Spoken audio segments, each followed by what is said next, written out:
Mira, yo creo que sobre el tema de la reforma electoral hay que partir de responder dos preguntas, en general. Primero, ¿es indispensable? ¿Es necesaria? ¿Es urgente una reforma electoral? La respuesta es clara y contundente, no.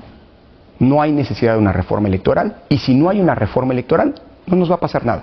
La democracia mexicana tiene suficiente, un andamiaje institucional, normativo, de criterios suficientemente robusto como para enfrentar la que va a ser la elección más grande de nuestra historia, que es la elección de 2024. ¿Es pertinente?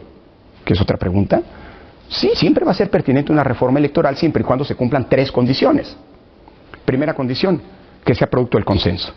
Porque si una reforma electoral es el resultado del mayoriteo de una fuerza mayoritaria o de una coalición mayoritaria, habrá quienes habrán sido excluidos de la definición de las reglas a las que todos se van a tener que someter, las reglas del juego democrático. Y esa ya es fuente garantizada de problemas. Segunda condición, que sea una reforma pues, para mejorar lo que tenemos. Parece una obviedad, pero la historia en México y en el mundo nos enseña que ha habido reformas electorales regresivas.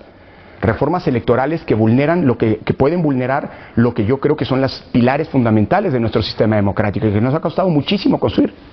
Autonomía e independencia de las autoridades electorales, un servicio profesional electoral robusto, una estructura descentralizada que permite que el INE pueda brindar servicios a la ciudadanía como la credencial para votar gratuita de manera muy eficiente y que si esto se sustituye por estructuras temporales estaremos en un problema.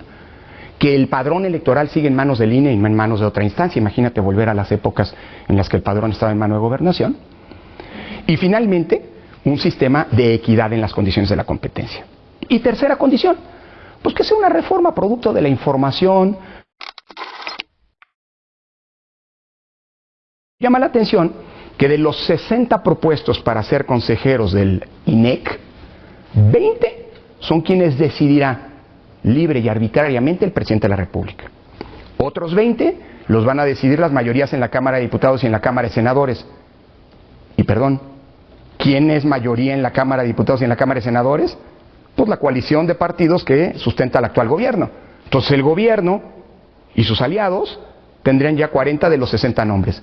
Y otros 20 que no sé por qué tendría que proponer el Poder Judicial, cuando el Poder Judicial no tiene nada que ver con el INE. Sí es volver a un pasado que al menos en ese aspecto, que afortunadamente, digo yo, dejamos detrás. Porque se abre hoy la posibilidad de que en esta herradura estén sentados personas que le deben el cargo, en primera instancia, a quien los propuso para ser sometidos a un proceso de elección. ¿Cuánto va a costar hacer elecciones cada 6 años, además de las que siempre se hacen, para elegir a consejeros electorales y a magistrados? ¿Alguien lo va a pagar? ¿Y hacer elecciones a nivel nacional? Pues ponle que no cueste como una elección presidencial, pero sí va a tener un costo de varios miles de millones de pesos. Esta reforma es una reforma que yo creo que parte de una premisa. Se dice que quiere abaratar costos, pero la verdad del diagnóstico que hizo del presunto abaratamiento es absolutamente falaz. Toda esta discusión se sustenta en grandes mentiras, para decirlo sin medias tintas. Primera mentira, el INE es el órgano electoral más caro del mundo. Falso, falso. Cuesta más el Tribunal Superior Electoral de Brasil, cuestan proporcionalmente a tú vas a decir, Brasil tiene 150 millones, 157 millones, 56 millones de electores, y aquí en México solamente 95, ¿cierto? Pero proporcionalmente cuesta más el Tribunal Superior Electoral de Brasil. Segundo, proporcionalmente cuesta más el Tribunal Electoral de Panamá, proporcionalmente cuesta más la Registraduría Nacional que el INE. Así que todo lo que se ha dicho es una falacia, mentiras, con datos falsos. Segundo, que las elecciones en México son las más caras del mundo. Falso, absolutamente falso. Son caras las elecciones y hay que ver cómo las abaratamos. Nadie está en contra de ello, pero hay que reconocer que si son caras por la desconfianza que durante décadas, justificada o no, se tuvo en el modo de hacer elecciones. Y por lo tanto se le obligó al INE a tener que hacer una serie de procedimientos que tienen su costo. Nadie está en contra de abaratar los costos de las elecciones. Pero los mecanismos que logremos instrumentar para abaratar el costo de las elecciones tienen que ser consensuados entre todas las fuerzas políticas. Porque si no, alguien el día de mañana va a decir fraude. Y la facilidad con la que los actores políticos hablan de fraude es enorme.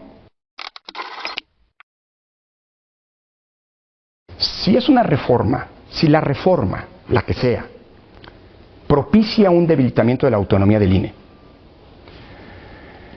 propicia un debilitamiento de los controles que hoy el INE tiene sobre los gobernantes, sobre los servidores públicos y sobre los partidos, entonces una reforma que puede abrirle la puerta al fraude a México, un fraude que hoy no existe.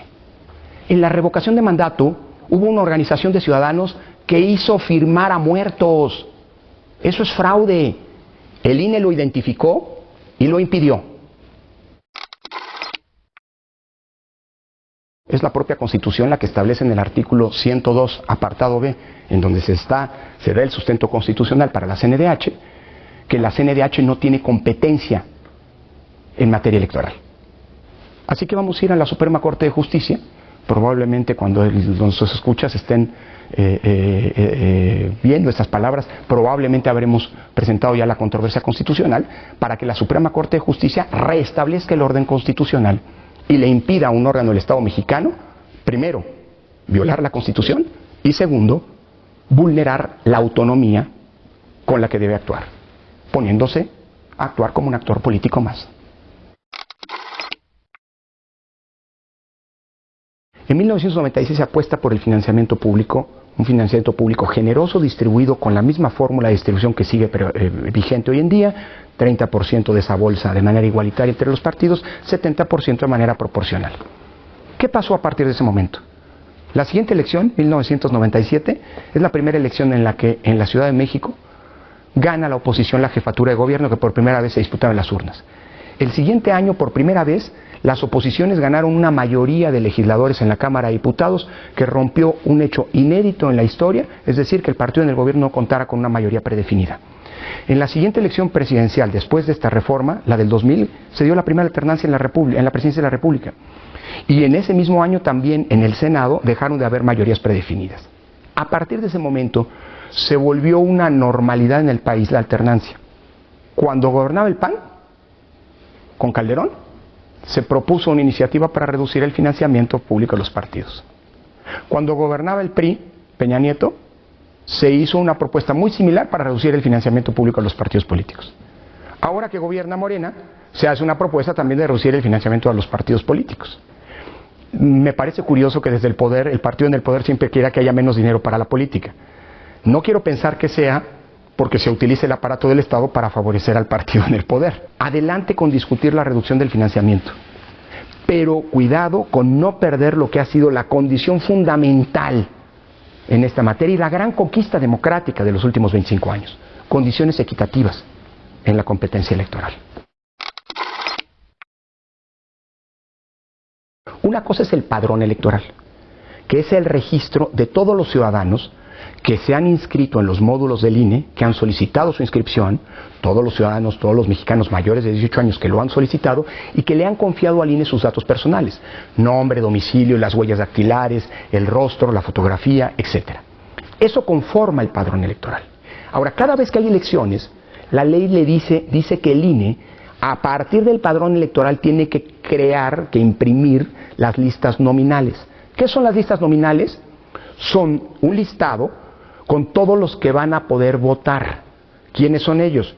Todos los ciudadanos que están en el padrón electoral y que recogieron efectivamente, no solo que se inscribieron, sino también que recogieron efectivamente su credencial para votar con fotografía y cuya credencial sigue vigente. Porque si tú tienes tu credencial para votar y caducó, seguirás en el padrón electoral pero ya no en el listado nominal. Es decir, no vas a poder votar hasta que no actualices tu credencial. Son dos instrumentos, digámoslo así, muy similares, pero uno es toda la base de datos y el otro es derivado de esa base de datos los que van a poder votar el día de las elecciones. Entonces, ¿qué significa que se diga que el órgano electoral solamente va a imprimir la lista nominal y ya no se diga, como hoy se dice, que va a tener que resguardar y proteger el padrón electoral? Pues que ese padrón electoral se viera a algún lado. ¿Alguna institución va a tener que resguardar el padrón? ¿Va a tener que actualizar las credenciales? ¿Va a tener que recibir los datos de los ciudadanos en los módulos? Y la iniciativa lo que hace es borrar al INE de o al futuro INEC, si prospera la misma, de esta función. Es decir, se abriría la puerta a un uso político de un instrumento que es la base fundamental para elecciones ciertas, confiables y transparentes. Y eso sería gravísimo.